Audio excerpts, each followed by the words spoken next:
Ahí está. Buenas tardes con todas y todos, bienvenidos, bienvenidas a esta quinta sesión del octavo ciclo del Círculo de Literatura Fantástica. Seguimos abordando nuestro tema sobre poder y violencia política, nuestra aproximación desde lo insólito, y en esta ocasión el tema que vamos a discutir es el del ocaso del poder estatal, ¿no? En este caso respecto del cuento de Alexis Iparraguirre, Punto Ciego, que nosotros hemos tenido ocasión de leer. Entonces, solamente algunos datos biográficos del autor, principalmente para poder contextualizar lo que es su obra. Él es narrador, es crítico cultural, tiene un máster en escritura creativa en español por la Universidad de Nueva York y es doctor en culturas latinoamericanas, ibéricas y latinas en Estados Unidos de la Universidad de la Ciudad de Nueva York. El título lo sacado este año, hace bastante poco. Y también ha sido licenciado en Lingüística y Literatura por la Pontificia Universidad Católica del Perú. Tiene numerosos cuentos publicados en diferentes antologías, ya sea en idioma español, pero también algunos en idioma inglés, ¿no? Él siempre ha escrito en género fantástico, principalmente temas de ciencia ficción, y sus obras centrales son, en primer lugar, esta compilación de cuentos titulada El Inventario de las Naves. Tiene una edición del 2005 y luego una del 2014, ¿no? Justamente por la cual él ganó el primer premio de literatura de la Pontificia Universidad Católica del Perú. Luego, el segundo libro de cuentos que tiene él es El Fuego de las Multitudes, del cual hemos tomado la lectura que hemos compartido el día de hoy con ustedes, que es Punto Ciego. Es la cuarta lectura, ya prácticamente sería como una novela corta, tal vez por su extensión, porque pues, puede entenderse como un cuento muy extenso o como una novela breve. Y también ha sido coeditor junto con Francisco Joaquín Marro de Esta realidad no existe.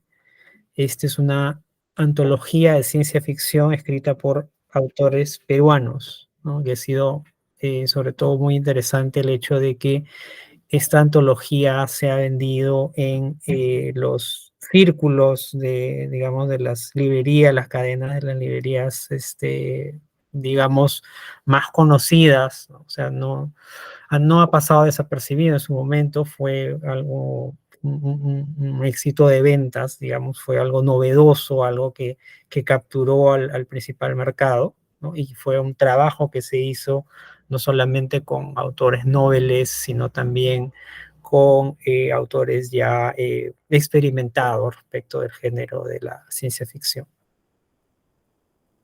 Bueno, ahora justamente para continuar un poco con la conversación. Sí, Kevin, te escuchamos.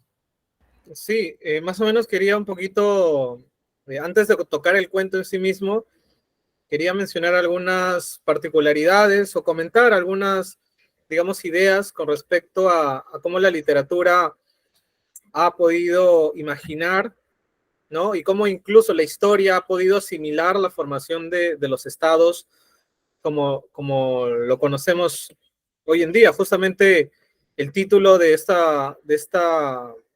evento es El ocaso del poder estatal. Y de hecho guarda mucha relación con las reuniones pasadas, ¿no? Donde, digamos, el poder estatal, entendido como la institución que representa, vale decir, como a los ciudadanos o a las multitudes, para hacer un guiño al cuento, tiene una especie de legitimidad, ¿no?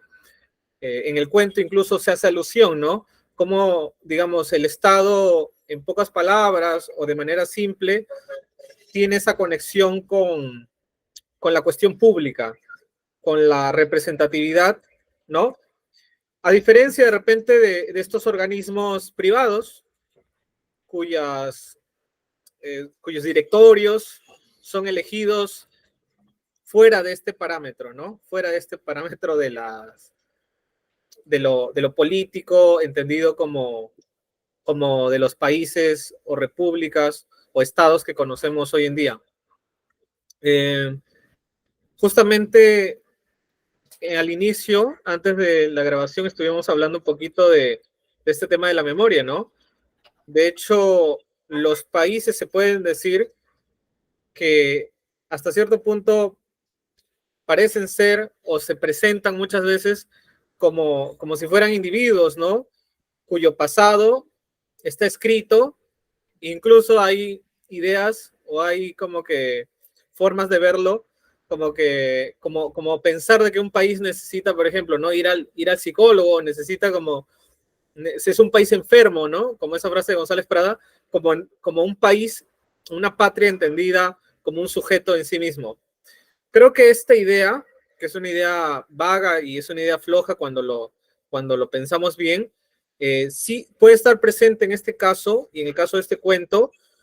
¿Por qué? Porque justamente cuando las personas en general hablan sobre el país o sobre los países, a veces parecería, ¿no?, que hablan como esta idea de sujetos.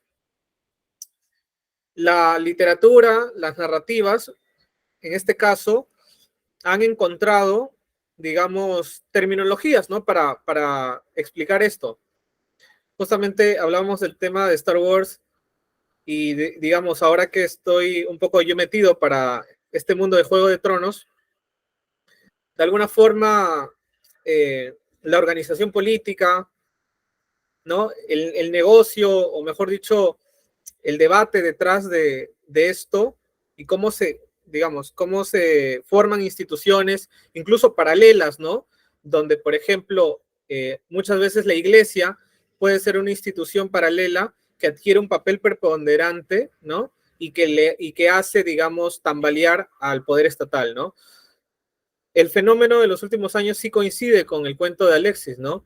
Esta idea de la transnacional, ¿no? Que llega a sujetar políticos, que llega a, digamos, a disminuir el poder del Estado, y justamente por eso hacemos alusión a este ciclo o a esta temática como el ocaso del poder estatal.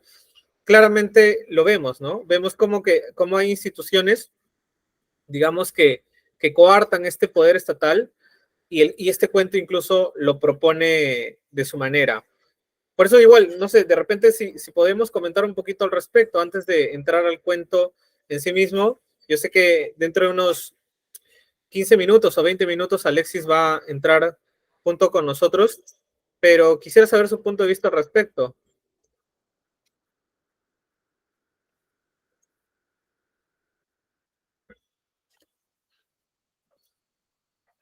No sé si alguna persona de repente se anima a comentarlo a través de... Ajá, Carlos, ¿te escuchamos? Hola, hola, ¿qué tal? ¿Me escuchan? Sí, sí. Nada, o sea, el cuento yo lo había leído hace un tiempo, lo estaba tratando de refrescar ahora. Eh, o sea, me gusta este tema de que los personajes son como pues unos burócratas, ¿no? Que están ahí trabajando en hacer el análisis de conflictos sociales, de países, que, que en el fondo, o sea, son dos chicos que parece han tenido como sus ideales, porque hablan de que fueron pues miembros de la Comisión de la Verdad, como voluntarios, algo así, ¿no? Y se metieron en este tema de ir viendo los crímenes del Estado, ¿no? En representación justamente del Estado, ¿no? Pero luego también ellos adquieren como un cinismo, ¿no? En su recorrido, cuando a veces hablan de los países, es como que ya es como un trabajo más para ellos, ¿no? Que como que se han acostumbrado ya a firmar papeles de muertes de gente, de sin fin de hechos que pasan en otros continentes, en esta institución en la que están, ¿no? Es como una cosa multilateral, ¿no? En la que coordinan con diferentes instituciones y están o sea, es como que al final en ese juego de estar tratando de arreglar el mundo, al final ellos son parte como de ese sistema que simplemente ve los números, ¿no? En las hojas, ¿no? Eso más o menos era de lo que me acordaba también del libro y la historia, ¿no? Gracias por el comentario. Sí, justamente yo lo que iba a señalar mientras otras personas se van animando a formular sus comentarios es enlazar lo que ha dicho Kevin con la secuencia de los temas que hemos visto a lo largo del ciclo, ¿no? Hemos empezado viendo como el surgimiento del poder estatal, cuando se adueña de las tecnologías para mantener el poder, para controlarlo. Luego después hemos visto el tema de las dictaduras, hemos visto la reunión pasada el tema de las postdictaduras también, ¿no? ¿Qué es lo que sucede cuando caen los regímenes autoritarios? Y ahora más bien ya estamos en una época, digamos, o en un escenario narrativo en el cual ya el Estado ha perdido su preponderancia, ¿no? O sea, es como que hemos seguido un ciclo casi biológico del Estado a través de los temas que hemos abordado en el ciclo, y aquí justamente se le muestra a los estados compitiendo con otros poderes que pueden ser tanto o más fuertes que ellos, ¿no? Y ya se convierten como en una suerte de entidades débiles, reducidas, sobre las cuales pesan otro tipo de fuerzas económicas, políticas, militares, ¿no? Y que pueden llegar a tener mayor o menor control, ¿no? Justo como comentábamos hace unos minutos antes de iniciar la grabación, de acá, bueno, ya el siguiente paso sería el escenario que es más popular y más conocido en el tema del cyberpunk, por ejemplo, donde tenemos ya corporaciones que controlan completamente el mundo, ¿no? Y tienes a los individuos que tienen la opción de, digamos, por un lado, hacerle frente a este sistema corporativo donde hay la alianza entre la industria y el ejército, o si no, simplemente someterse, ¿no? Quedar subyugado a este control de la economía y de la fuerza militar. Yo creo que acá estamos todavía en un punto en el que no llegamos a ese escenario, pero está ese riesgo latente, ¿no? Porque tenemos zonas liberadas que están literalmente fuera del planeta y que presentan, ¿no? Una amenaza tal que puede tener repercusiones en la propia población. No sé si alguien más tiene algún otro comentario de manera general sobre la historia, sobre el ambiente, el escenario que nos plantea este cuento. Sí, Renzo. ¿Qué tal? Sí, claro, me parece que es importante también considerar justamente, como estás mencionando, cómo este cuento dialoga con otros de los cuentos que hemos estado viendo durante el ciclo, ¿no?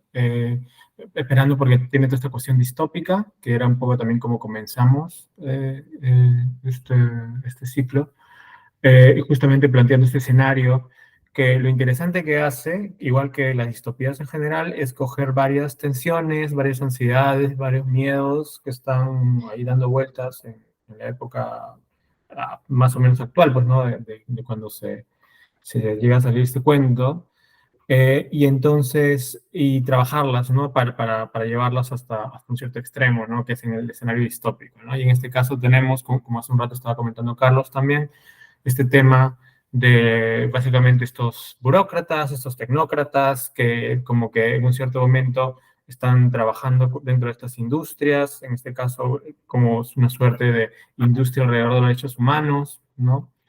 Y vemos cómo eso se está desarrollando, pero desde adentro, ¿no? A partir de seguir la narración a la protagonista, lo cual me parece que es una jugada interesante. Que fácil de eso también podemos conversar con, con Alexis cuando sea el turno respecto de cómo le pareció, qué es lo que le llevó justamente a plantearlo desde esta protagonista, ¿no? Qué es lo que le confiere al texto justamente incluir ese tipo de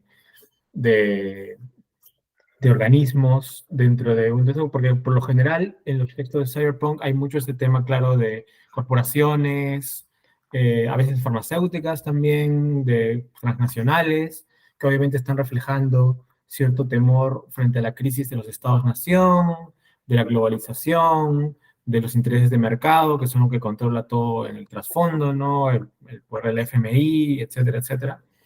Y entonces creo que eso se canaliza en muchas de las narraciones cyberpunk, distópicas y demás, desde los 80 para adelante, justamente cuando ya entra con fuerza lo que es la globalización, empieza a entrar justamente con fuerza la globalización y el neoliberalismo. Pero también justamente lo que trae de interesante también este cuento es incluir entre esos organismos y que justamente tenga tanto peso este suerte de grupo que también está asociado con este tipo de luchas que también son importantes, ¿no? El tema de las luchas de las comisiones por la verdad, ¿no? En contextos de genocidios, de violencia política, de conflictos armados, etcétera, ¿no? Yo creo que eso es bastante interesante como para pensarlo desde allí. Y luego también, no sé si alguien más quisiera también comentar algo respecto de qué tipo de distopía está acá, qué tipo de escenarios le llama la atención de cómo es que se piensa que causa el descontento de estas multitudes, qué tipo de poderes fácticos son los que están dominando, en qué situación se encuentra justamente la cuestión ecológica, climática, ¿no? Yo creo que son puntos también interesantes que desde los que podemos seguir conversando.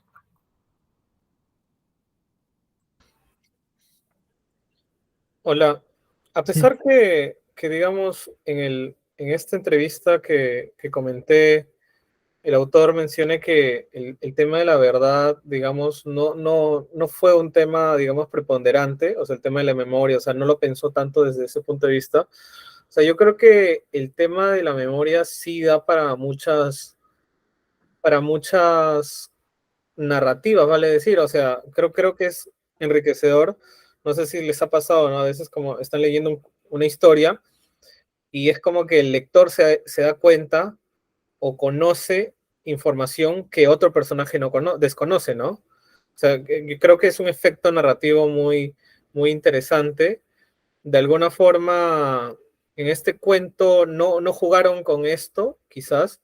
O sea, creo que más fue de repente esta idea de la protagonista y su conciencia, la protagonista y este desencanto con la realidad, que es lo que, digamos, es el eje o la columna vertebral, ¿no?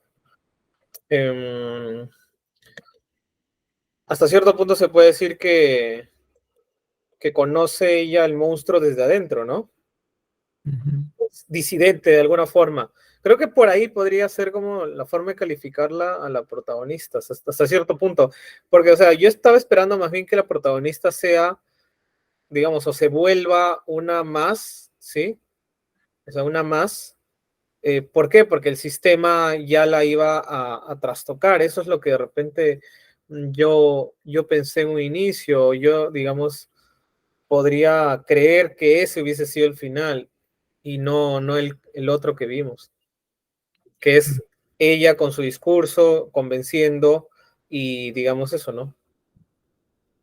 Sí, justamente es interesante, ¿no? De la forma en que lo plantea, la forma en que se resuelve el conflicto finalmente, o sea, no con el poder de las armas, sino con el poder de la persuasión, ¿no? Que justamente es lo que muchas veces en el derecho internacional se menciona, ¿no? El tema de que los estados mismos son los que hacen las reglas, celebran los tratados, se obligan entre sí, pero finalmente por una suerte de presión pública, presión moral que se hacen entre ellos al ser pares, es que se fuerzan a cumplir los tratados, las obligaciones internacionales, ¿no? Y de acá es ella como que la protagonista también, de una manera como que opera ese tipo de fuerza a la credibilidad que le ha dado el poder investigar, el poder conocer lo que son pues los literales esqueletos en los armarios de todos los estados, ¿no? Para poder imputar responsabilidad, tener esa capacidad de mostrar, ¿no? Los crímenes, los horrores y de identificar la verdad, ¿no? Que es lo que ella plantea y enfrenta, ¿no? Frente a estos militares que han tomado el satélite y que están amenazando con disparar. Ahora, yo quería rescatar también algo de lo que tú habías señalado, Kevin, sobre el tema de la memoria. A mí, cuando la narradora protagonista empieza a hablar de sus estudios de antropología y de cuando estuvo en su país, en las montañas y después en la República del Congo, me hizo acordar bastante este libro de José Pablo Baráibar, La muerte a diario, que él también escribe, pero no en un estilo fantástico, sino en un estilo más bien realista, o sea, cuentos basados en su experiencia como integrante del equipo peruano de antropología forense, ¿no? Entonces él también narra cuando estaba, por ejemplo, en la ex Yugoslavia, cuando estaba en Ruanda, en otros sitios también, investigando situaciones de violencia. Me sonó bastante a eso, ¿no? Cuando hacía la narración de esa forma tan detallada, en un estilo como testimonial. Me encontré paralelos, encontré semejanzas, ¿no? Con esta redacción que usa Baráibar cuando escribe estas memorias en forma de cuentos, ¿no? Que finalmente salieron hace unos años, salieron publicadas también y que uno también le llama la atención o le impacta por el hecho de no solamente el tema de la verdad que se investiga, sino también por el hecho de ver de manera cotidiana la muerte, de verlo todos los días, ¿no? Los cadáveres, todo al punto en que ya de alguna manera los investigadores como que pierden esa sensibilidad, digamos, ya no les impacta tanto el tema de encontrar los cuerpos, los cadáveres, ¿no? Se vuelve como que más un trabajo, o sea, tienen que hacerlo de manera como fría, de alguna manera, pero de todos modos hay una carga psicológica profunda que se queda en ellos, ¿no? Como que para trabajar tienen que desensibilizarse, pero igual esa retroalimentación psicológica les queda y tienen que aprender a lidiar con eso. Sí, de hecho, o sea, no sé, cuando a veces vemos la frialdad del político o del médico, claro, apelamos a esto, ¿no? Apelamos a que digamos, la persona, en tanto sus funciones, haya comenzado a crear eso, ¿no? Una especie de, como de capas, una especie de conciencia de grupo, vale decir, en el sentido de que de alguna forma, por la influencia de sus compañeros, ¿no? Se perfila a sí mismo esta persona una moralidad de alguna manera, ¿no? O sea, se podría hablar en ese sentido como la moralidad del político, del burócrata y así, que al fin y al cabo también, ¿no? O sea, hay ciertos trabajos que sí te conectan con con la otra realidad, como la de nuestra protagonista aquí, ¿no? O sea, nuestra protagonista pues no hubiese sido la misma, por así decirlo, si su trabajo no hubiese sido tan de campo, ¿no? Que justamente los antropólogos tienen eso, ¿no? Este rótulo de trabajo de campo. Eh, no sé si les hace recordar de repente a otro tipo de historias en ese sentido, o sea, no sé, ¿qué es lo que define, por ejemplo, a un rebelde o a una persona que saca la vuelta al establishment, por así decirlo? O sea, ¿cómo lo hemos encontrado en otras narrativas? Me pregunto. Si tienen alguna en mente.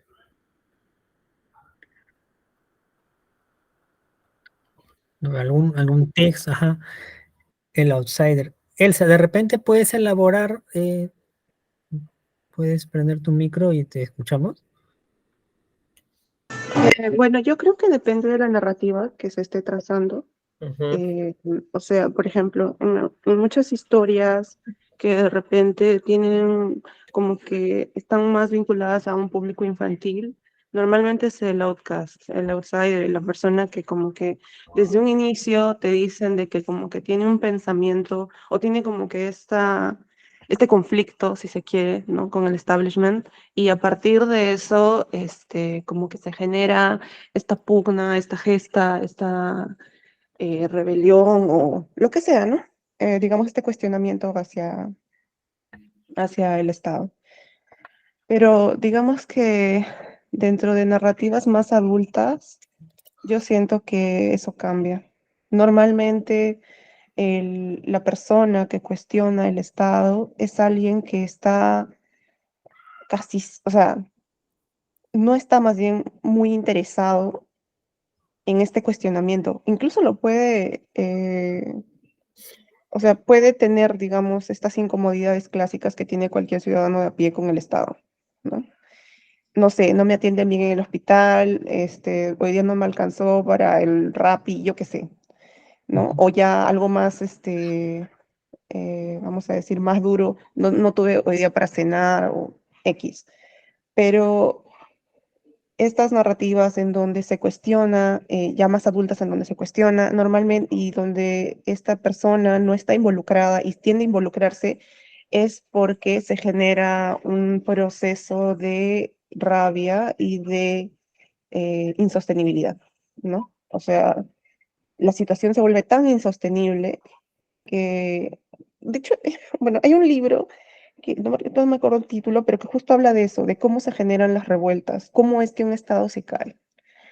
Y en ese libro decían justamente eso, o sea, ya llega un punto en donde la gente tiene como que esta sensación de que te estás volviendo loco, ¿no? O sea, de que llega un punto en donde hay como que estás viendo tantas situaciones que te parecen negativas o que son insostenibles, que tú piensas, ahorita la gente va a reaccionar, ahorita la gente va a reaccionar, va a reaccionar, va a reaccionar, y no se da ese fenómeno, sino hasta que la gente siente que está volviéndose loca.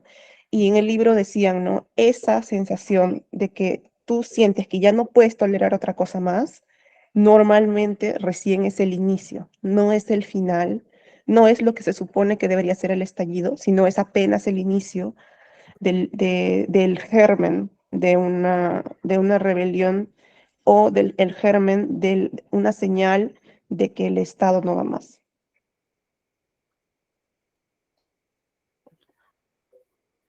Buen punto, Ujú. buen punto, Elsa. Justamente ahorita estaba pensando, a partir de lo que comentó Elsa, si de repente podríamos ir a hacer un repaso del cuento, ya que Alexis va a entrar dentro de unos minutos. Podemos ir a chequear algunas diapositivas, igual como que ir un poquito desarmando las ideas del cuento. Justamente Carlos, recuerdo que lo comentó en un inicio, ¿no? Como que este personaje tiene una conciencia, ¿no? De lo que ha estado haciendo, ¿no? Y de lo que hace. Justamente en una de las primeras ideas, ella dice así, ¿no? O sea, de que no soy una tonta, ¿no? Sé que nuestra tarea no tiene comparación. Y que eso, ¿no? Su tarea es un delirio, también vale decir. ¿Por qué? Porque se han metido a fabricar una legalidad de papel, ¿no? Una legalidad de papel para hacer verosímil, ¿qué cosa? Que nos salve de los satélites artillados del gremio transnacional, que no inquiete a las alianzas militares, que silencie el furor de los integristas, que desnude el cinismo de los partidarios de la razón de Estado y aún así quede tiempo para legislar la paz. Más o menos es a grandes rasgos el malestar general, ¿no? Que siente la protagonista. Si podemos pasar a la siguiente. Creo que la idea de pasado y de futuro también está trabajado en este cuento, si se dan cuenta, ¿no? Esta idea de que, digamos, en el presente de la historia, la protagonista, uno se siente como que están viviendo el parteaguas de algo nuevo, pero al mismo tiempo dice así, ¿no? Ella está en su despacho y lo describe de esta manera, ¿no? El futuro es una pared sin puertas y el pasado son matanzas de las que he dado fe, es decir, los folios con los que Augusto y yo hemos secado la sangre y trepado en una precaria escalinata de tratados y jerarquías para lograr que acaso se mate menos y que nosotros no muramos en la investigación. pero ahora no, dice, ¿no? O sea, y en algún día podamos tomar al animal de la historia por los cuernos, que es lo que quiere la protagonista, ¿no? Aquí nos sugiere lo que quiere, ¿no? Tomar el animal de la historia por los cuernos, plantearle un par de cachetadas y decirle que se serene, ¿no? Que es prácticamente la final del cuento, el final del cuento, ¿no? Esta especie de toma de cuernos, ¿no? De confrontación verbal y pedirle serenidad, ¿no? Pero continúa la narración, ¿no? Pero por ahora, ¿no? No hay ni buenos deseos, ¿no? Más o menos, ¿qué ideas más podemos sacar antes que llegue Alexis como para repasar el cuento, para que todos tengamos el cuento más o menos fresco? ¿Alguna especie de resumen, Renzo? ¿Alguna especie de comentario general para repasar la trama?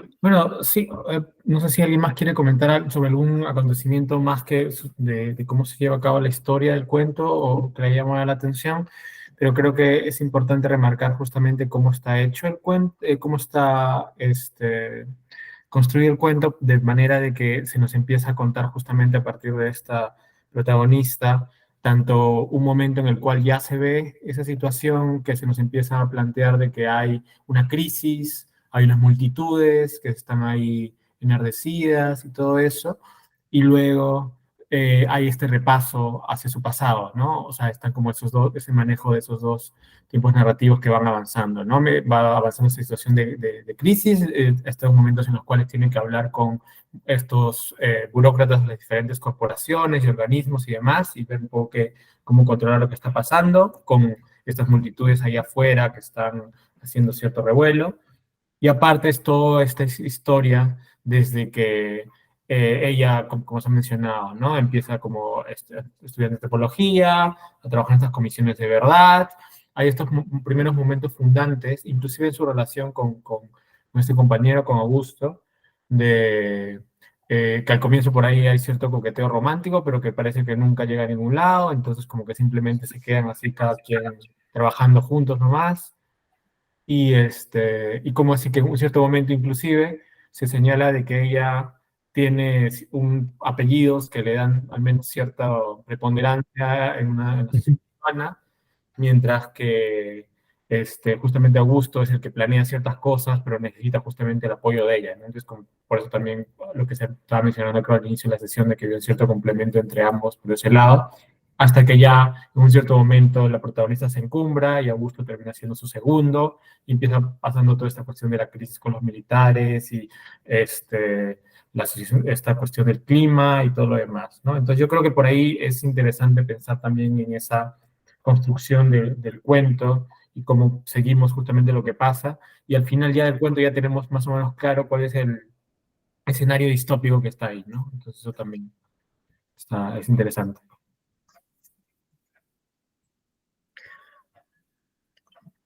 Sí, aquí Elsa en los comentarios escribe, me recordó mucho a las historias de Gundam, entramado político, guerra, corporaciones, escasez o crisis económica y tensión con componentes espaciales. Sí, claro, es un buen referente. Ya dentro de poco creo que Netflix va a estrenar una nueva versión de Gundam, han sacado el tráiler hace poco, ¿no?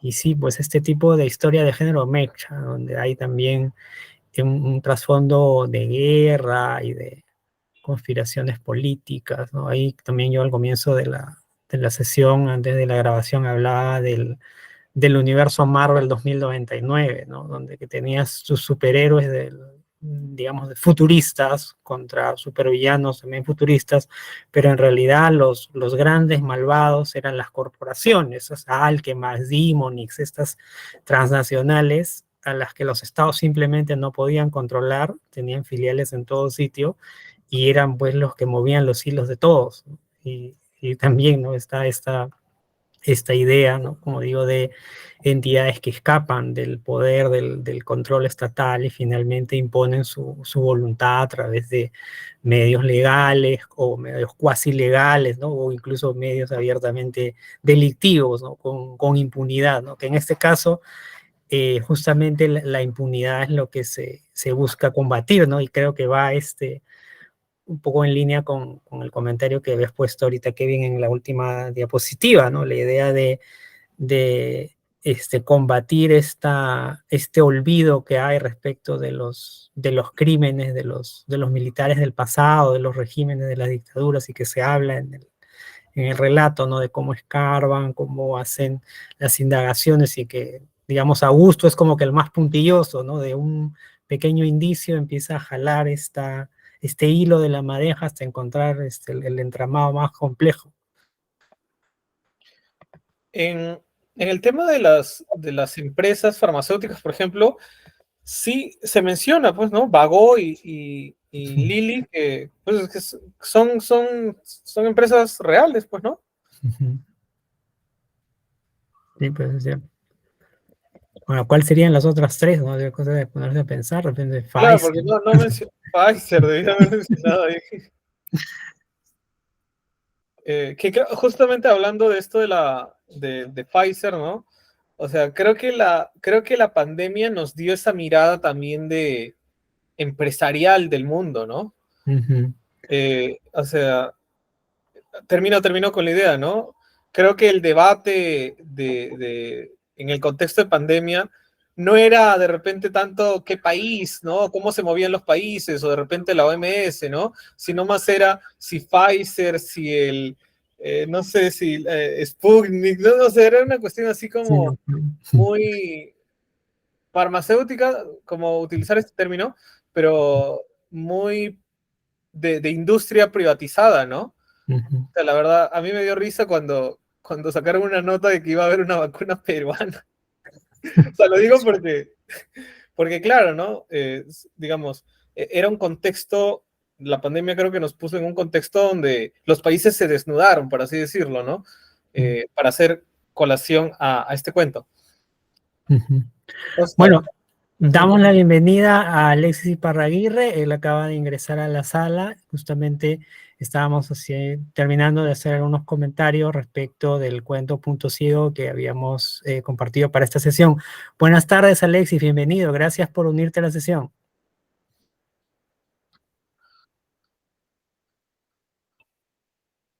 Tiene un problema con el audio. Y ahora sí se te escucha. Genial. Perfecto, muchas gracias. Muchas gracias por permitirme estar con ustedes, tanto Oscar como Kevin.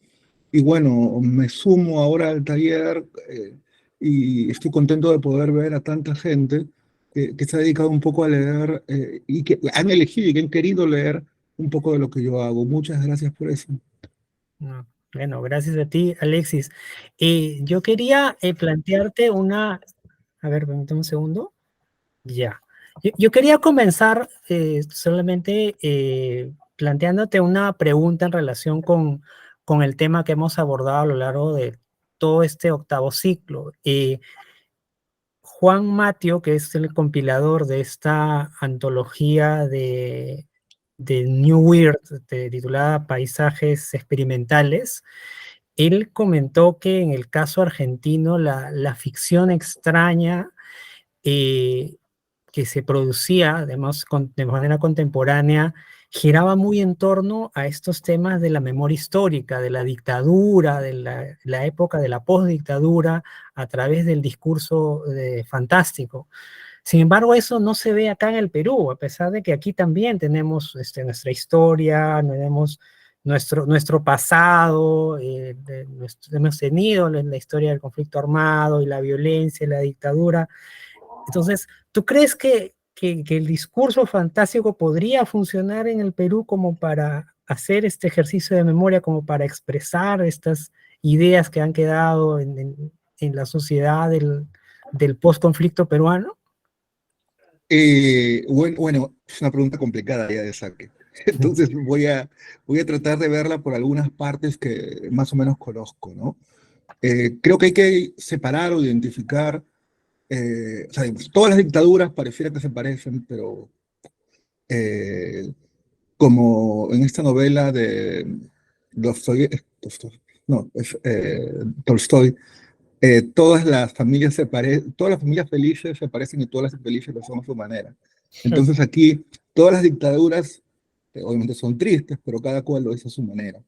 Y una de las cosas más interesantes es que nosotros solemos compararnos mucho con el caso de otros procesos autoritarios, pero hay que decir que, por ejemplo, en el caso de Chile o en el caso de Argentina, la guerra sucia, es decir, la represión, se ejerció contra la clase media. Y eso es una gran diferencia. Eso es una gran diferencia. Porque aquí la represión en Perú se ejerció no sobre las clases medias, sino sobre los sectores rurales y sobre los sectores populares. Esa es una diferencia que me parece que es importante. Otra diferencia importante está de cuando sucede esto en Argentina.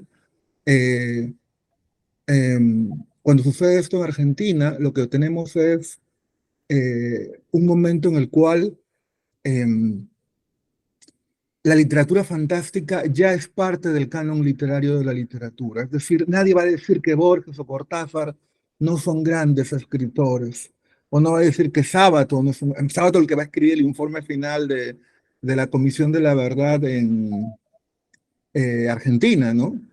Nunca van a decir que él no es un gran escritor. Entonces, esa es otra cosa, ¿no? Es otra cosa.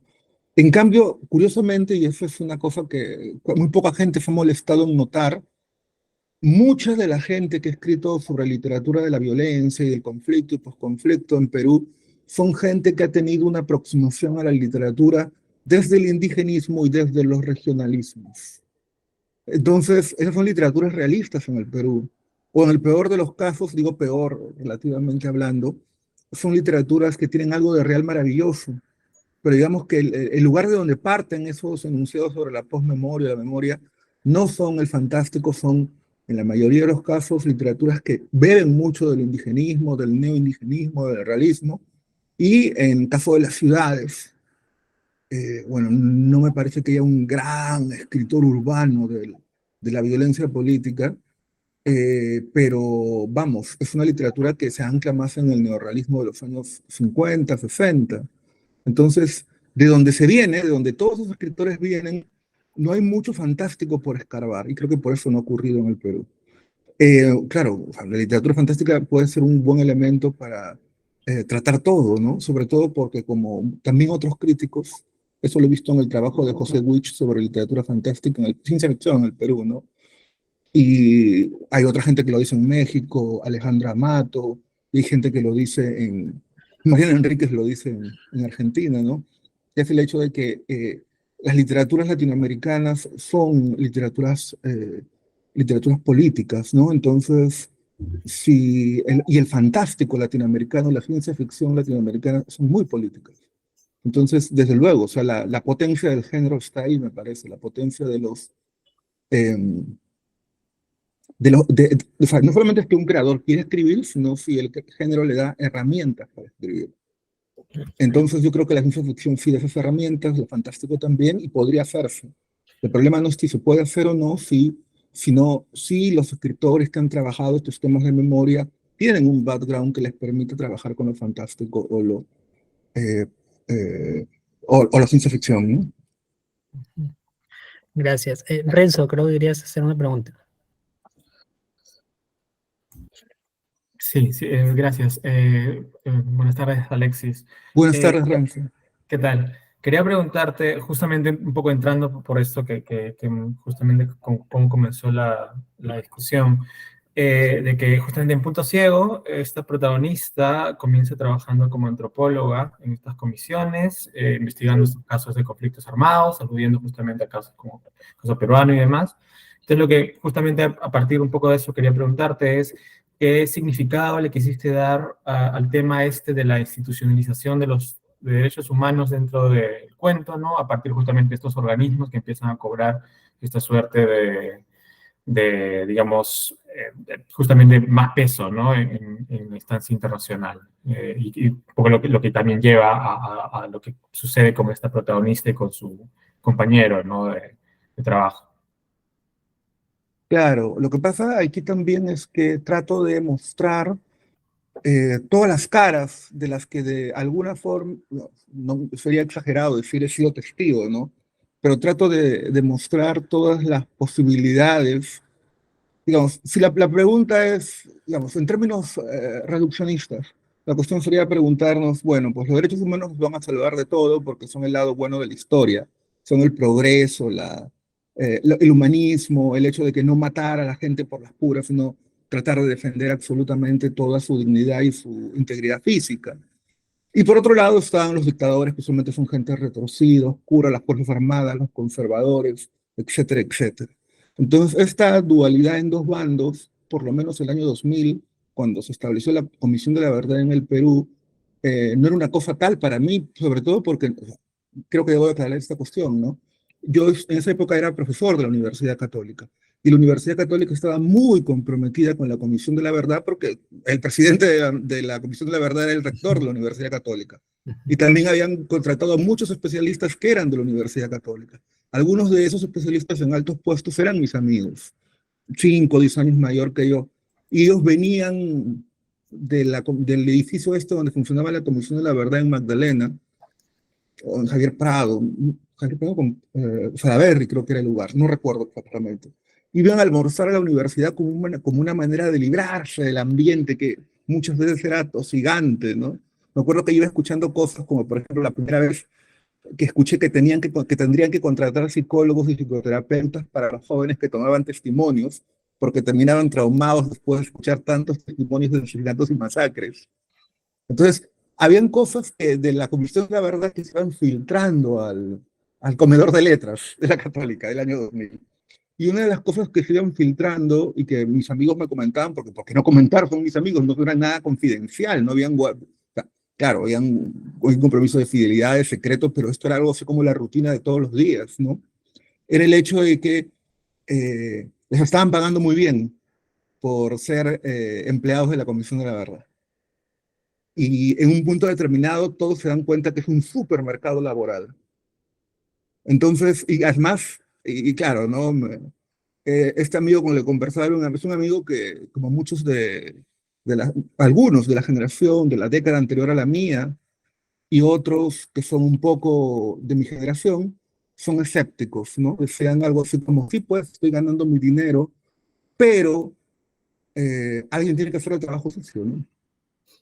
Y decían, ¿no? ¿Quién me va a pagar a mí el psicólogo? A ver, otra persona que quiera exponerse a un daño psicológico severo por ser recolector de testimonios, u otra persona que quiera hacer esta cosa terrible de estar, ¿cómo se llama? O sea, llega un punto en el cual incluso con los... Uy, te perdí.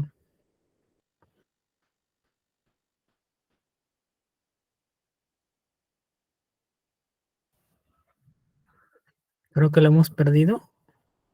Sí, sí, vamos a esperar un segundo, de repente hay un problema de señal.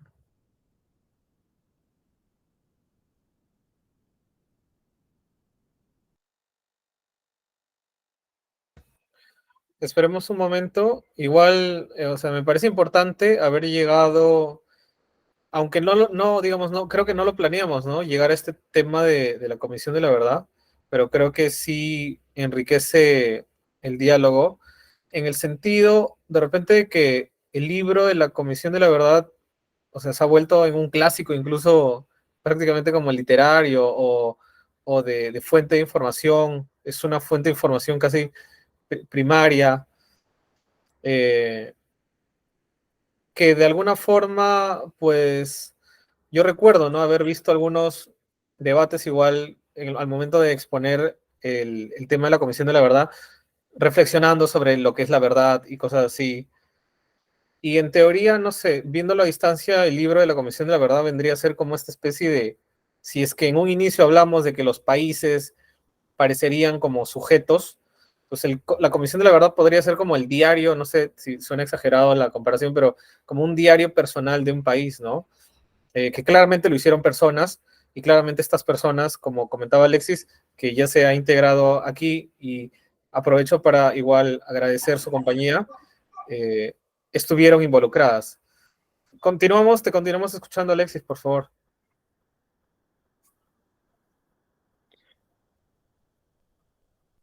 Hola, creo que Alexis tiene problemas de conexión.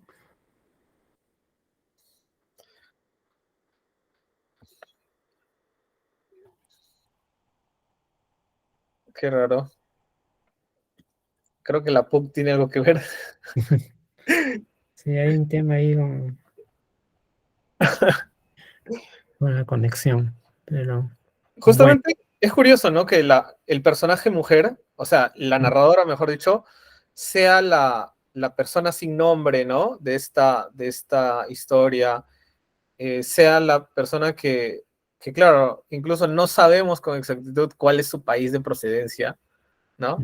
Incluso podría ser Colombia, o sea, o pero sea, habla de montañas, entonces ajá, podría ser cualquier país andino, ¿no? exacto, exacto, eso es lo que estaba pensando. Ujú. Eh, Perdón. Alexi, ¿nos escuchas? Está con el audio, ahí está, No, ahora que sí. cada vez que entro se desactiva el audio. Ajá, ¿Cómo se llama? Si vuelve a cortarse, usaré el teléfono, pues. Ahora estoy usando ok. solamente la laptop, pero parece que la laptop no es tan hábil para conectarse a internet como el teléfono. Ok. Eh, lo que estaba diciendo, y también escuchando cosas de Kevin, es que están ahí, ¿me escuchan? No, no me Sí, sí, sí, entrecortaban. sí escuchamos. Perfecto. Lo que estaba diciendo es que yo trataba de no darle al tema una cuestión maniquea de buenos y malos, sino de reportar estos muchos rostros que tiene el hecho de participar de un trabajo así. Y claro, la pregunta sería, ¿no? O sea, claro, uno diría, bueno, la gente está interesada en la plata, pero del otro lado la cuestión sería, ¿y cómo no ganar, cómo no cobrar en un trabajo así, ¿no? O sea, es como, no hay salida, es ambas cosas a la vez, ¿no? O sea, la gente diría, bueno, trabajar para una institución cuyos fines son, eh, ¿cómo se dice?, altruistas, es perfecto, está bien, ¿no? Pero todo lo que exige ese trabajo es una dedicación a tiempo completo que si no te la pagan podrías caer en la miseria. Una vez más, no hay salida. O el otro extremo, ¿no? El otro extremo que sería ya tienes terminado tu trabajo y el país te felicita y todo, ¿no? Pero eso significa de cosa, que tienes una línea muy importante en tu currículum, ¿no? Y que te van a llamar en otros países donde tienen problemas de lo mismo porque tú ya tienes una expertise. Entonces, ¿cómo evitar eso? Eso no se puede evitar, o sea, así funciona el trabajo y las competencias y los logros. O sea, no hay manera de no cobrar. No, no sé, yo aunque me paguen en la suma de mi edición, que 3.000 soles por cada edición de mis libros en total a lo largo de 2 años, igual voy a ir a recibir la plata. O sea, no voy a decir, no, la literatura es algo que está por encima de cualquier, no es real, ¿no? Entonces, lo que yo quería mostrar es eso, ¿no? Que todo está lleno de grises, que todo está lleno de grises y como estaba todo lleno de grises, digamos, pero que esté lleno de grises no significa que no haya un lado correcto y otro lado incorrecto. O lo pensé de esta manera, no sé si ustedes han visto esta película, La lista de Schindler, de Steven Spielberg. En la lista de Schindler, y eso me lo hizo notar un profesor alguna vez, Schindler no es un hombre virtuoso. Schindler engaña a la mujer, Schindler al comienzo comercia con los nazis. Claro, probablemente no era ni mejor ni peor que todos los otros oficiales nazis y ciudadanos simpatizantes del partido nazi. Pero hay un punto en el cual él se entera del holocausto y dice, no, esto es demasiado, esto no puede ser. Entonces, por decirlo de alguna manera, hay una línea que no se puede pasar. Entonces, yo creo que disputas como las de la Comisión de la Verdad o de los juicios políticos por crímenes están en realidad trazando y discutiendo cuál es esa línea, la línea que no se puede pasar de ninguna manera, bajo ninguna forma. Entonces, claro, este hombre habrá sido mujeriego, este hombre habrá sido alcohólico, este hombre habrá sido ladrón, este hombre habrá sido un machista abusador, pero cuando hay que definir cuál es la línea por la que no se puede pasar de ninguna manera nadie, puede ser que esas personas estén en el lado correcto, estén en el lado de que no vamos a pasarla nunca. Y ya personas inesperadas diciendo, sí, hay que pasarla, porque somos superiores, porque somos moralmente superiores además, ¿no? Que es algo así como el argumento digamos, de muchos miembros de la clase empresarial peruana para decir que se puede abusar de los derechos humanos, de las clases populares y de la gente del pueblo, ¿no? Porque finalmente son gente que no entiende bien cómo funciona el país, ¿no? Y que están oponiéndose al progreso, ¿no?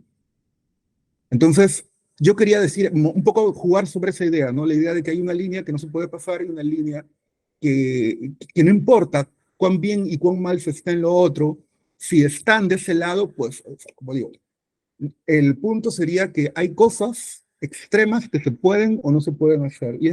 Y sí hay causas buenas, sí hay causas malas, a pesar de que las personas sean notoriamente imperfectas. Y lo que hace juzgar a una persona es, a pesar de su imperfección, de qué lado está, de qué lado está, ¿no? Afortunadamente, fue una de las cosas que me satisfizo mucho a la hora de escribir Punto Ciego, es que la protagonista, que es una antropóloga que se dedica a los derechos humanos, es una persona muy transparente, es muy neurótica, ¿no? Entonces ella está todo el tiempo exponiendo sus defectos. Y eso para mí fue una cosa que me hizo, digamos, que yo creo que la hizo simpática a mucha gente. Es una persona que tiene miedo de caerse, miedo de perder, miedo de ser asesinada por la bomba atómica de la corporación internacional. Entonces yo creo que como esa palabra tan de moda en estos días, ¿no? Yo creo que mucha gente puede empatizar con ella por ese lado, ¿no? El lado de pertenecer en la cuestión de pertenecer al lado de los débiles. Y otra cosa que me interesó también, y creo que la realidad, o sea, digamos, cuando yo presenté este cuento, cuando lo escribí por primera vez, allá por el año 2012, 13, cuando lo leían algunos peruanos me decían, oye, pero esto es muy pesimista. Este cuento al final dice que todos van a negociar y las transnacionales van a dominar el mundo. Y ¿cómo se llama? Y yo decía, bueno, pues tampoco los resultados son, nunca la realidad, los resultados de las acciones humanas tampoco se resuelven en una sola dirección. Se pueden resolver en muchas direcciones. Tú podrías pensar que lo malo que las transnacionales, yo te diría que en mi cuento lo bueno es que los que eran derechohumanistas tienen ahora una posición de fiscalización estricta sobre las transnacionales. O sea, es el otro lado, ¿no? Entonces, sí, pero eso no es que vencen los buenos y ganan los malos. No, pues es que en la historia real nunca ganan completamente los buenos, ni se derrota completamente a los malos. Si los malos hubieran sido derrotados, ¿cuánta gente no estaría hoy en el Congreso? Ahí están, pues. Entonces, eh, es curioso, ¿no? Porque trato de ser... es una historia de ciencia ficción, o sea, es la historia más claramente de ciencia ficción del libro, del Juego de las Multitudes. ¿Y cómo se llama? Pero no es una historia que procura resolver las cosas en términos de cómo se llama, de este maniqueísmo, ¿no? Bien, mal. No, no, al contrario, creo que trata de problematizar un montón de cosas. Y no sé, para terminar de esta larga cháchara que me he lanzado, aprovechando que me fui de línea como 2 veces, lo que tendría que indicar también es que es un amigo, Max Watanabe, me dijo esto: tu cuento es un cuento post-comisión de la verdad. O sea, es un cuento que supone que hay un después y que mal que bien las conclusiones de las comisiones de la verdad a lo largo del mundo fueron aceptadas. Mal que bien, no importa, reaparecieron otros males, pero mal que bien eso ha pasado en tu mundo, en tu ficción. Y me hizo notar, ¿no? Pero en el mundo real no ha sido así. No estamos viviendo un mundo post-comisiones de la verdad. Al contrario, todas las conclusiones de las comisiones y de las investigaciones están siendo rechazadas por todos lados, en todo el planeta. Entonces, yo creo que digamos, tratando de no ser pesimista, no sé para qué lado, pero en fin, mi cuento es más optimista que este cuento largo, o novel, es más optimista que la realidad. Porque ahorita todo el mundo está cuestionando todo. O sea, ahorita ha entrado Milei en Argentina, que obviamente va a exonerar de muchos crímenes a los militares de la dictadura. Nosotros aquí estamos haciéndonos los tontos respecto a los derechos humanos todo el tiempo porque el Congreso es mayoritariamente conservador y reaccionario. Entonces, yo tengo la tristeza de decir o de creer que el mundo en que vivimos es peor que el de mi distopía. Eso me parece dramático. Aquí tampoco tenemos ahorita una solución para el calentamiento global. Ustedes dirán, bueno, la solución para el calentamiento global en mi historia la brindan las corporaciones. Bueno, pero las brinda alguien.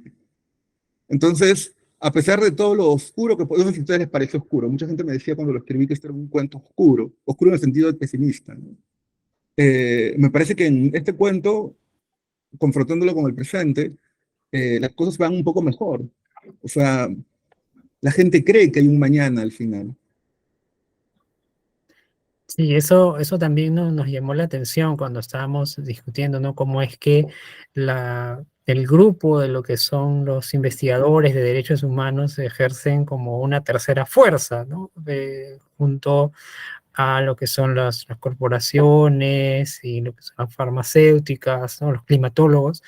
Y justamente sobre el tema del clima, a mí lo que me llamaba la atención era esta idea de que los climatólogos no solamente usan el clima como un activo, sino también como un arma.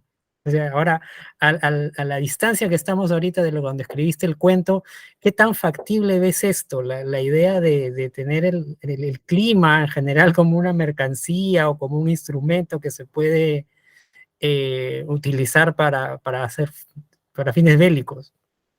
O sea, yo creo que o sea, siempre eso es una muletilla de los 80.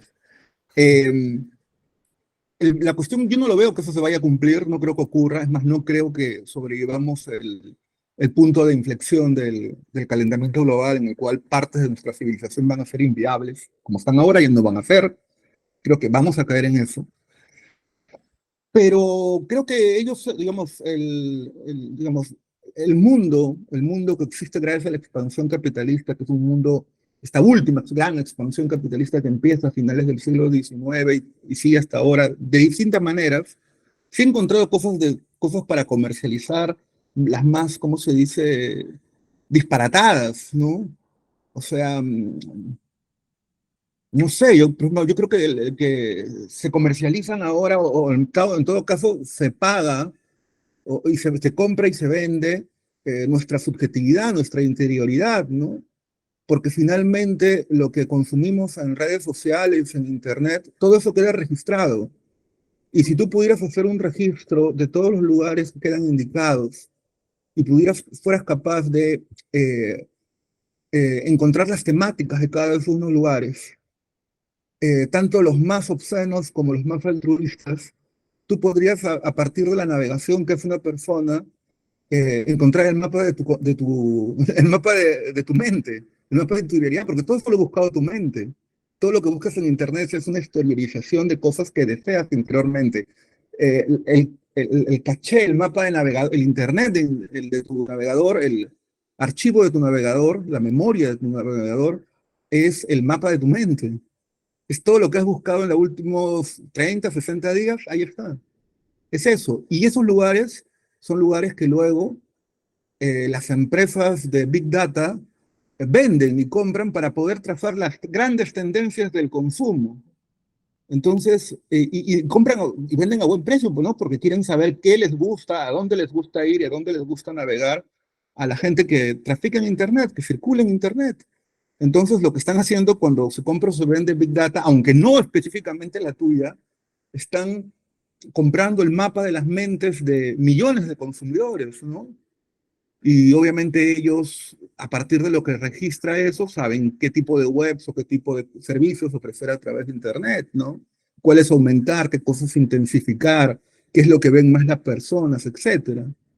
Entonces yo creo que sí, que se ha logrado comercializar cosas que yo pensé que no se podían comercializar, que mucha gente pensó que no se podía comercializar. Y claro, no creo que algún día se llegue a comercializar el tiempo, pero digamos que otras cosas que pueden ser muy parecidas, decide como que de inverosímiles, sí lo están haciendo. De hecho que lo están haciendo. Hola. Justamente, digamos, en los estudios de las facultades de sociales, una de las ideas más consolidadas que se está moviendo bastante es la de la captura del Estado. Esta, digamos, incapacidad de los estados, que bueno, viene ya del siglo XX también, ¿no? En el cual se sortea, pues, no sé, como el sistema de la globalización, la idea de los paraísos fiscales y la idea de la transnacional incluso, ¿no? Como este ente que sujeta a las corporaciones nacionales, ¿no? Y no solamente hablo del Estado, sino incluso del mundo privado, ¿no? Se sabe, digamos, esta presencia enorme, ¿no? De bancos internacionales que tuvimos en el caso de la República Peruana, luego un paso también de los bancos nacionales, donde aparece pues el Banco Vice y así, y luego otra vez la toma de la banca internacional, por dar el ejemplo solamente de la banca, ¿no? O sea, la captura del Estado, digamos, es algo que aquí en este cuento se plantea de repente también como contrapunto, ¿no? De estas corporaciones ficticias internacionales. Justamente hablando de esta cuestión de los estados, de los intereses y cómo el Estado ha buscado sobrevivir, digamos, en el cuento de Alexis, el Estado propiamente no ha sobrevivido, ¿no? Digamos, ha estado, se ha puesto a subordinación o hasta ha desaparecido hasta cierto punto por la presencia de las farmacéuticas y de los climatólogos, por ejemplo. Y me hace acordar mucho a este hecho que más o menos sucedió en la época que escribiste el cuento, que es el caso de Snowden, ¿no? O sea, Snowden, que más o menos 2013, si no me equivoco, fue lo de las filtraciones, y por ese lado quería llevar mi pregunta. Esta especie de, bueno, para comenzar, si de repente hay una especie de guiño de repente este Snowden, ¿no? Que viene a ser como el testigo, ¿no? De las atrocidades desde dentro del Estado, y cuál es esta relación con los entes estatales. Ahorita sí me he dado cuenta que Alexis ha salido. Vamos a esperar. Vamos a esperar unos...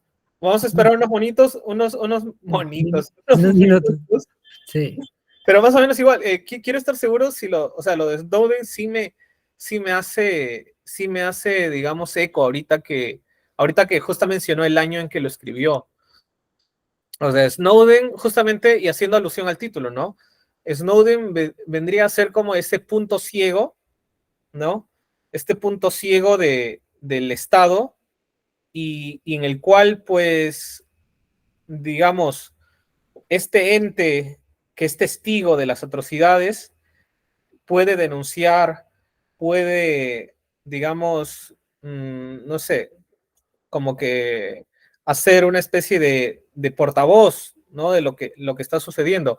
Voy a redondear otra vez más o menos los temas que estaba poniendo sobre la mesa, más o menos como para enviar otra vez mi pregunta a Alexis, y era esta cuestión de que bueno, digamos, di este panorama, ¿no? Del Estado, hasta cierto punto, un Estado que aparentemente se subordina, ¿no?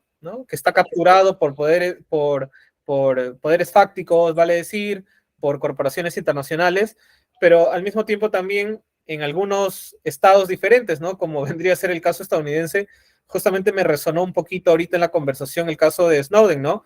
Que claro, Estados Unidos como un aparato estatal más militarizado, ¿no? Y Snowden aparece como en ese punto ciego, vale decir, donde digamos, delata o hace eco de las atrocidades que él está viendo, ¿no? Desde su moralidad, desde su punto de vista. Y eso, quería preguntar, uno, si es que había de repente este caso de Snowden como un guiño de repente al cuento, y dos, un poquito ya como para hablar por este punto de la corporación, ¿no? Que antes de que entres, Alexis, igual estuvo resonando entre los comentarios, ¿no? O sea, ¿cuál es esta distopía aparentemente tan presente que es el de la transnacional, ¿no? En las cuales, pues, las cifras que ellos siguen, pues, las empresas no tienen PBI, pero si lo tuvieran, serían monstruosamente enormes, ¿no? Y los paraísos fiscales tienen escondidos, algo así, ¿no?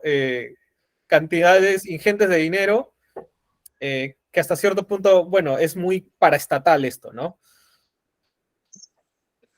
Claro, mira, lo que yo quería, digamos, un poco mover la idea a partir de lo que tú has dicho de la relación estados transnacionales y también de los puntos ciegos que tienen estas diferentes formas de dominación, porque son formas de dominación. digamos, cuando nosotros compramos cosas de una transnacional, dependemos de la transnacional. Si la transnacional nos cierra el caño, nosotros nos quedamos sin papel higiénico, sin frijoles empaquetados. Es como una especie de... O sea, se va volviendo una dependencia semejante a la que uno tiene del agua, de la luz, ¿no? Entonces, eso es un poco lo que ellos hacen con los estados. ¿Cuál es la idea un poco aquí en el cuento? Que el Estado y las transnacionales, que además tienen un montón de acciones en empresas locales, funcionan como una especie de socios. ¿Qué es lo que sucede en realidad? O sea, tú me das cosas, yo te doy cosas. Tú tienes ciertos poderes, los quiero usar a mi favor, vas a recibir ciertos beneficios. O sea, eso no es muy distinto a lo que hacía el Club de la Construcción en Lima, ¿no? O sea, nosotros, Estado, vamos a ganar todas las ¿cómo se llama? ¿Cómo se dice? Todas las licitaciones, te vamos a pagar bien, pero tú nos dices de antemano los requisitos de las licitaciones para poder estar perfectos y ajustarnos completamente a lo que ustedes digan y ganar de antemano. Entonces, claro, digamos, no me he adentrado en esos temas porque todavía no me considero con la capacidad para hablar de cosas como, no sé, las puertas giratorias o para hablar de cosas como los detalles de las diferentes oficinas del Estado en relación con... Eso es el pasado en mi historia, en mi cuento esto es el pasado. Y además por eso también quise que las transnacionales tuvieran esta cosa que a mí tanto me fascinó cuando leí un libro como Duna. Claro, esto puede sonar una analogía desesperada o lejana, un long shot, pero a mí una de las cosas que más me gustó de un libro como Duna era que los enemigos, los rivales, solo aparecen al final de la historia. O sea, el resto del tiempo siempre son esta gente perdida un poco en el desierto, que tiene un montón de miedos e inconsistencias, y sobre los cuales la figura de los enemigos crece y crece y crece en cada momento, ¿no? No sé si me tienen o me congelé yo. No, Ok. sí te escuchamos, sí te escuchamos. Entonces, lo que yo hice fue con las transnacionales, ¿no? Quería que las transnacionales nunca parecieran como, no sé, pues los villanos de los animes japoneses, que salen cada 10 minutos, o más menos, cada 5 minutos en el anime, para reírse, ¡ja, ja, ja, ja, ja! Lo estamos haciendo, ¿no? Estamos venciendo. No quería eso. Entonces, ni siquiera salen, o sea, pero todos saben que están ahí. Entonces, eso me pareció como una cosa interesante de hacer. Y un poco la idea entre digamos, lo que aparece aquí es como una especie de trípode, este trípode entre transnacionales, derechos humanos, y las transnacionales que lo son las farmacéuticas, y están los climatólogos. Es un poco pensar el hecho de que, vamos, o sea, ¿por qué hay derechos humanos? ¿Por qué los derechos humanos son una cosa promocionada por los estados? Por muchos, no por todos, no, pero por muchos. ¿Por qué hay derechos humanos a partir de 1945 como una institución global? Es lo que se me ocurrió y alguna vez lo pregunté con otras personas y por ahí lo he leído también, o sea que tampoco es tan descaminada la idea, es que las organizaciones de derechos humanos son el otro lado del capitalismo. O sea, el capitalismo hace tantas barbaridades que si no existieran un organismo, entre comillas, neutro, un organismo que recibe financiamiento estatal de todos los países, organismos que verifican que en efecto se va a hacer justicia con tales o todos muertos, sería, ¿cómo se llama?, insostenible. O sea, sería demasiada crueldad. Entonces, claro, uno puede pensar en los derechos humanos, las derechos humanos hacen todo el bien del mundo, y yo estoy de acuerdo con eso. Pero también puede ser que, y es un poco lo que juega mi historia, ¿no?, de que como funciona en la práctica como un elemento de control de daños. Uno podría pensar que en muchos lugares la gente no se atreve a derrumbar gobiernos porque hay cierta esperanza en una legalidad que representan las organizaciones de derechos humanos, cuando en realidad lo que tendría que pasar es que esos gobiernos deberían ser derrumbados. Con lo cual no estoy diciendo que las organizaciones de derechos humanos son malas. Ustedes saben, desde que les he empezado a hablar en esta reunión, trato de que todo sea lo más matizable del mundo, porque esa es mi experiencia. Entonces, lo que yo trataba de hacer era mostrar que aquí pasa una cosa rara en este cuento, ¿no? Que estos organismos humanos, que son una especie de control de daños, y creo que lo dice en algún momento la protagonista, ¿no? Ustedes me han hecho contar todos los muertos del mundo de todas las comisiones de los últimos 20 años.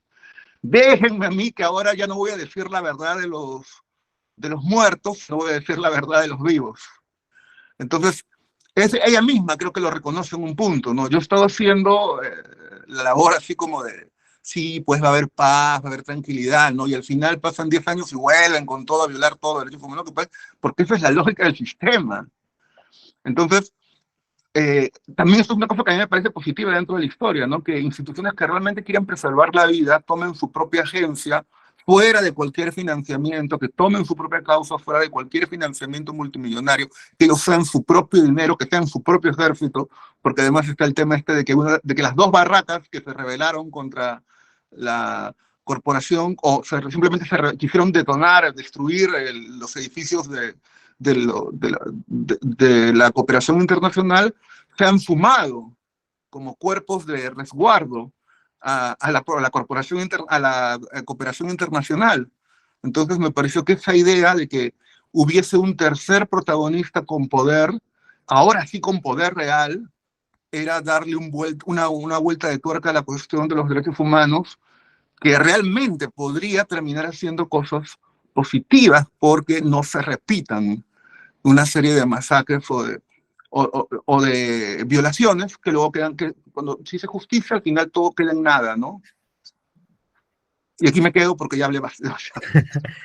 Claro, mira, y de verdad que la reflexión sobre el tema de la cooperación internacional, sobre todo el tema de la justicia internacional, está bien vigente para nosotros acá en el Perú en estos días, o sea, por el tema del indulto a Fujimori, a pesar de que la Corte Interamericana dio un mandato de que no se ejecutara, ¿no? Entonces, sí había este cuestionamiento, digamos, desde la doctrina o desde la Realpolitik sobre, bueno, finalmente, ¿qué fuerza tienen o qué vinculatoriedad tienen estos organismos internacionales frente a los estados, ¿no? Porque finalmente los estados alegan siempre su soberanía para hacer lo que consideran, para tomar sus acciones, y tienes el tema de, digamos, la vergüenza pública, el exponerlos internacionalmente en foros como la OEA para disuadirlos, ¿no? Pero aún así eso es como que no resulta siendo lo suficientemente fuerte.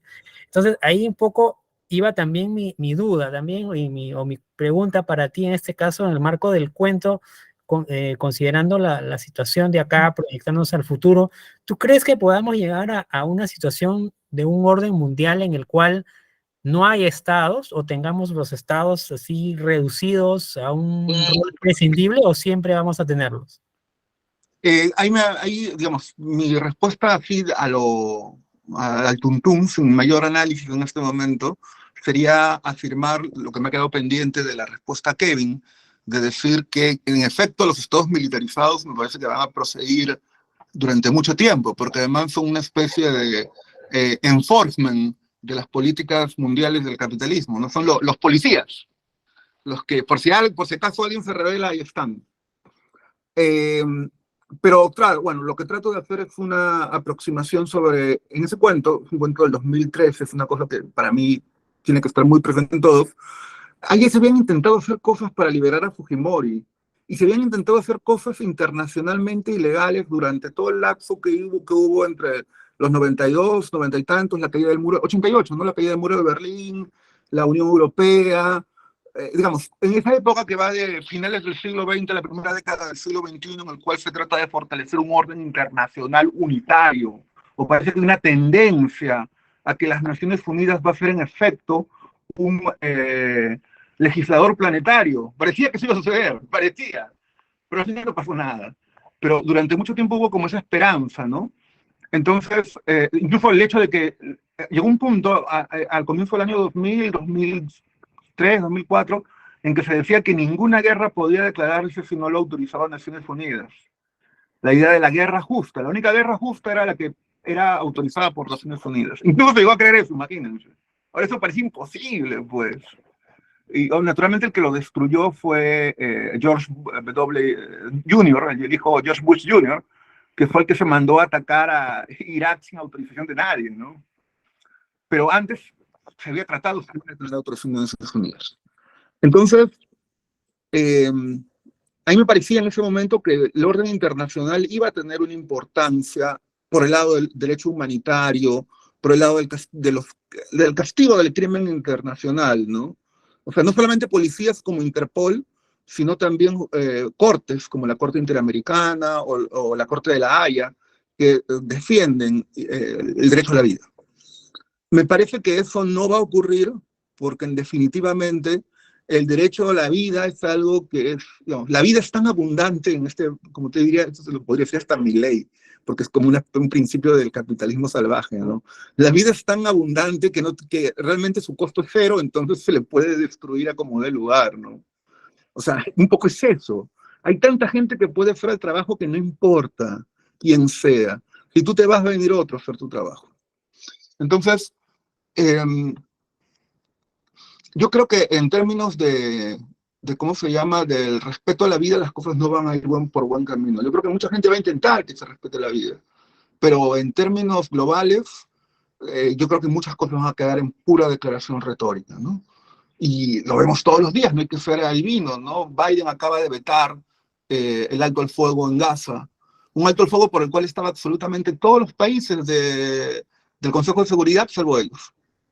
Y con el derecho a veto que tiene Estados Unidos, pues no se hace nada por eso, ¿no? Y el secretario general les ha escrito diciéndoles, no, todo está a punto de colapsar, si seguimos en la situación actual, no va a haber ni siquiera un modo de que nosotros entremos a esta zona a ayudar a la gente.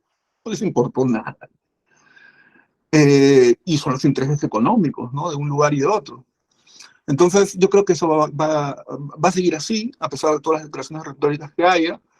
Y naturalmente esto va a marchar a la paz a la par del progresivo deterioro global, del ecosistema, y probablemente algunos países empiecen a disolverse por eso, porque no van a tener capacidad de gestionar la crisis climática.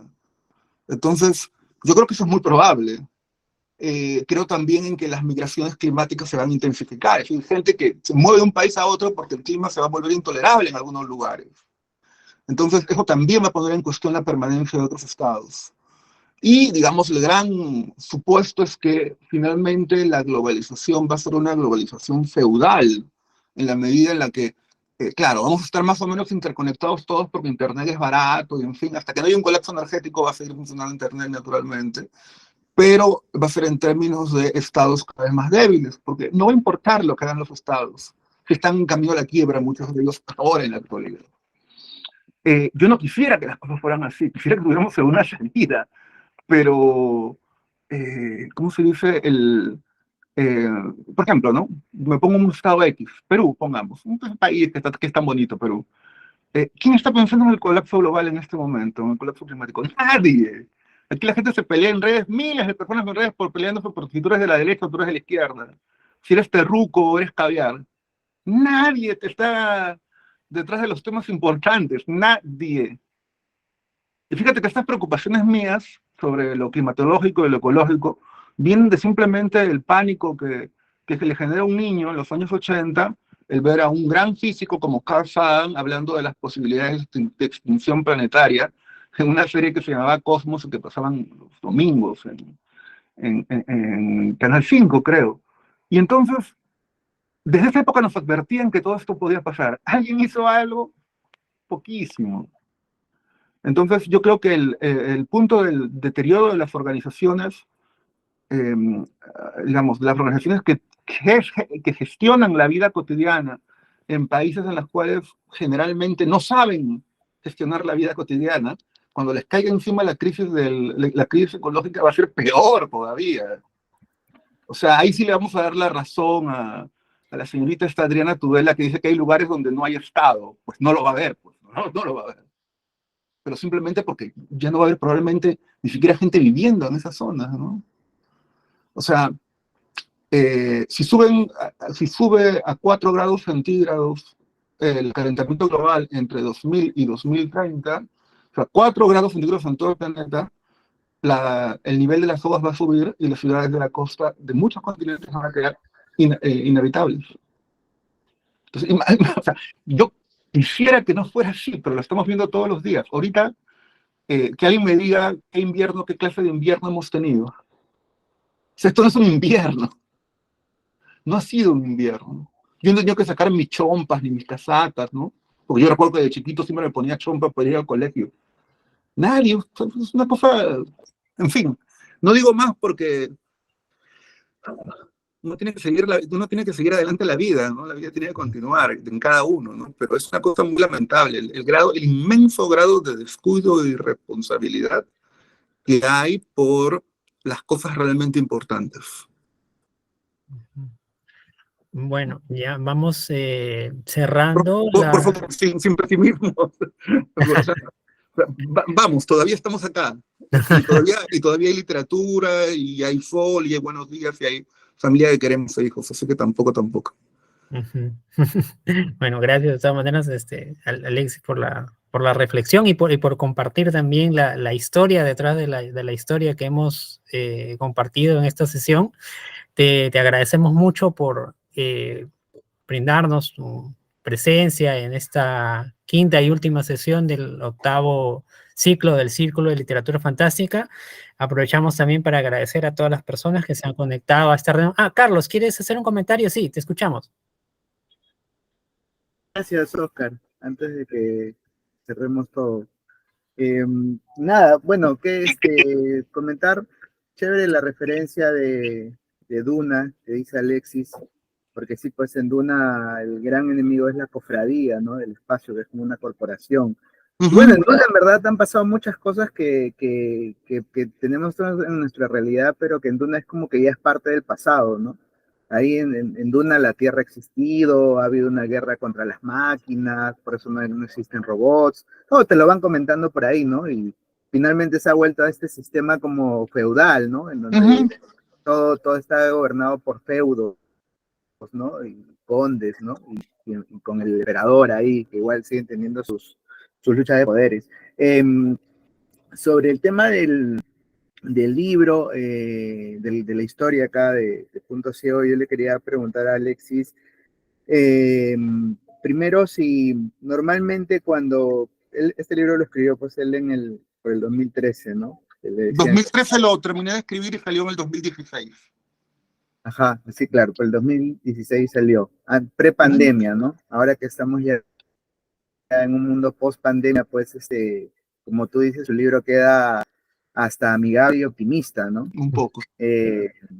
Sí, porque ya en nuestros tiempos, pues, de post-pandemia y con las crisis que estamos teniendo cada vez más constantes, la guerra, que se va haciendo también cada vez como parte del pan diario que vemos, y la situación, ¿no? O sea, parece que pasaran cosas súper rápido todas las semanas, ¿no? Todas las semanas pasan cosas hasta históricas, ¿no? Como lo que mencionaba Alexis de todo el chongo que ha habido en la ONU con los Estados Unidos ahí, ¿no? El veto que ha hecho Estados Unidos y toda la gente, todos los demás estados haciendo una crítica total prácticamente, ¿no? O sea, prácticamente en Estados Unidos versus todos los demás países. Lo que iba era en la historia, que parece ahora más optimista. Tú normalmente, más que todo por el tema de cómo escribes, ¿cuánto tiempo más o menos te tomó, o sea, formar la historia? ¿No? Tú la publicaste en el 2016, nos contabas. ¿Cuánto tiempo más o menos te tomó, o sea, tener ya la historia desde que empezó a germinar en tu cabeza hasta que ya la empezaste a escribir? Y lo otro es, normalmente, ¿cómo haces tu escritura? Si tú te ordenas en hacer en ir creando los personajes, tener fichas de ellos, porque hay gente pues que cuando empieza a crear sus cosas, hasta las estructura de una forma súper organizada, ¿no? O vas dejando que fluya, no sé, comentar un poco de eso. Bueno, yo creo que sí, termina. No, nada, eso sería. Gracias. Muchas gracias, Carlos, por tu pregunta. Creo que en pocas palabras lo puedo decir porque es yo cuando trato de escribir algo, ¿no? Entonces, cualquier método es bueno si te funciona a ti. Es decir, si tú encuentras que el alto grado de planificación te induce a escribir de manera consistente y eficiente, hazlo. Si tú te das cuenta que así no funcionas, no lo hagas. Sin embargo, siempre, digamos que hay una especie de orden, si no en la escritura, en la reescritura, porque la reescritura te devuelve a lo que has hecho y te permite ver qué cosas deberían estar y qué cosas no deberían estar, qué cosas son desvíos gratuitos. Usualmente yo le doy muchas vueltas a mis historias. Yo le llamo la técnica del nido para mí, hacer un nido. Ustedes saben cómo las aves hacen un nido, ¿no? Que es ir volando, encuentran una basurita tirada, les llama la atención la basurita, se la llevan a su lugar para anidar. Y así van recogiendo miles de cosas, chiquititas, pelusas, cañitas, leñitas, y al final queda el nido hecho por la acumulación, pero una acumulación organizada de esas cosas. Entonces, probablemente yo no estoy escribiendo la historia, pero estoy pensando en una historia que eventualmente va a ser escrita. Y cuando encuentro en la calle, en los libros, en mis amigos, en mis desconocidos, en la gente de la calle, donde sea, cosas que me llaman la atención y digo, esto puede funcionar para la historia, esto puede estar en la historia. Entonces, claro, me, es un saqueo de lo cotidiano, ¿no? Pero obviamente yo sé que mi premisa es un poco más difícil, porque como me gusta hacer literatura fantástica y ciencia ficción, tengo que acomodar todo eso en un mundo que es un poco distinto. Entonces, claro, ahí lograr que las cosas encajen bien resulta un poquito más difícil, pero creo que yo tengo experiencia en hacer que encajen cosas que difícilmente encajarían en un relato realista o un relato de la vida cotidiana, ¿no? Entonces, usualmente se trata de recoger todo lo estimulante para una historia. Tiene que ser, digamos, tiene que ser información, circunstancias, palabras, que en el momento en que las he escuchado, las he presenciado o me he enterado de ellas, me han movido siempre. Creo que hay una condición, ¿no? Si no me mueven a mí esas ocurrencias, no van a mover a nadie. Entonces, creo que esa es una cosa importante, ¿no? Probablemente lo otro sea que yo tengo que hacer que esas cosas vivan en el texto, pero eso ya es responsabilidad mía, no es, digamos, no es el proceso de creación o de inspiración del tema, ¿no? Entonces, eso trato de siempre de tenerlo en cuenta, ¿no? Yo me atrevería a decir que sin ánimo de desafiar a la gente que piensa que debe hacer autobiografía cuando escribe, yo creo que no, pero pienso que, digamos, quien quisiera encontrar mi biografía emocional, sentimental, mis dudas, mis miedos, podría encontrarlos tranquilamente en todos mis cuentos. O sea, están ahí, pero es que eso, si fuera solamente eso, eh, sería un acto narcisista, egoísta de mi parte, ¿no? Lo que están es articulados y funcionando en relación con la ficción y en relación con una historia inventada que a mí me gusta inventar, ¿no? Porque eso es el arte, ¿no? Si no hay algo añadido, si no hay un elemento añadido, es como si no, como si, digamos, ya se vuelve otra cosa. Creo que ya hay otras cosas que estás haciendo, no necesariamente literatura. Entonces, fundamentalmente es eso, ese tipo de trabajo, ¿no? Esta historia en particular a mí se me ocurrió por una cosa muy loca. Me enteré que una autoridad X, en esa época todo el mundo pensaba, ahora ya no, que, que las autoridades cuando leían discursos, leían, ¿cómo se llama?, sus textos, o sea que escribían sus discursos. Y yo me sorprendí, muy ingenuo yo, de darme cuenta que muchas autoridades y muchas personas importantes tenían un cuerpo de escribanos detrás que escribían sus discursos. Entonces, ni el presidente de la República escribe sus discursos, ni los ministros escriben, ni el fiscal de la nación, nadie escribe sus discursos. Siempre hay un señor ahí, a veces un corrector de estilo, otras veces un periodista, otra vez un egresado de letras, que ha estado entrenando durante varios años para poder escribir textos burocráticos o ceremoniales para él. Entonces dije, ¿qué pasa si esto lo llevamos un grado más? Que el verdaderamente inteligente no sea la autoridad, sino que sea el que escribe los discursos. O sea, el segundo, por llamarlo, el shadow, la sombra. Entonces, sobre esta base, sobre esta idea del funcionario alto y su shadow, es que construí la idea de la antropóloga y Augusto, ¿no? Que me encantó ponerle Augusto porque Augusto, claro, los discursos del presidente, porque Augusto es el nombre del primer emperador romano, que es el símbolo del Estado. Entonces dije, bueno, se va a llamar Augusto. Va a ser el Estado. De alguna forma es un Estado. Él. Entonces, eso me interesó hacer y ahí empezaron a crecer las cosas, ¿no? Porque dije, entonces, ¿qué van a hacer? ¿Qué van a hacer para poder ser, para poder tener cierto poder al final de todo esto? ¿En qué se van a afirmar? Se van a afirmar en la ley. Pero como toda persona que se afirma en la ley, que yo recuerde, siempre tienen puntos ciegos. Todos tenemos puntos ciegos, pero a mí me encantó poder escribir esa historia señalando los puntos ciegos de mis personajes también, ¿no? Por ejemplo, la protagonista puede ser hasta cierto punto cínica, porque dice que, bueno, pues es sobrevivir, ¿no? Sobrevivir es el asunto ahora. Y toda la vida, quien le ha estado pasando el guión sobre cómo actuar es su amigo Augusto, ¿no? Y no es capaz de formularle, o sea, es como un miedo que ella tiene de que eso sea cierto, pero no es capaz de formularlo conscientemente con todas sus letras. Nunca, en toda la historia, nunca, nunca, nunca, nunca. Y ella cree que ha llegado a ese puesto finalmente por su trabajo, pero por ahí un momento en el cual le dice, claro, su amigo sin apellido compuesto, en efecto, ella sí lo tiene. O sea, ella puede ser Álvarez Calderón, Ortiz de Ceballos, puede ser Silvia Santisteban, puede ser todos esos apellidos. Y como que tiene más, lo que te dirían ahora, lo que te dicen antes, ¿no? Buena presencia, que es una manera de decir es blanca. Entonces, todas esas cosas están en ella. Pero igual empatizamos con ella, porque sabemos que es una persona radicalmente temerosa, cobarde, podría uno decir, y al mismo tiempo con ganas de hacer las cosas bien. O sea, eso es indudable, ella quiere hacer las cosas bien. Y el otro tipo también tiene muchos miedos, y creo que uno de los miedos centrales de Augusto, uno de los grandes miedos centrales del Estado, es que las cosas humanas lo penetren, ¿no? Que las cosas arbitrarias, no burocráticas, no disciplinadas entren en él, ¿no? Y creo que ahí la amenaza es cierto amor o cierta especie de romance nunca dicho, siempre callado, hacia ella, ¿no? Que creo que ella también lo intuye al final, porque se sientan juntos, se abrazan como si fueran dos universitarios en la última escena, ¿no? Y para mí eso fue importante, ¿no? Estos tipos son amigos y tienen un vínculo afectivo entre ellos más allá de todo. Y eso era para mí construir parte de su arco, ¿no?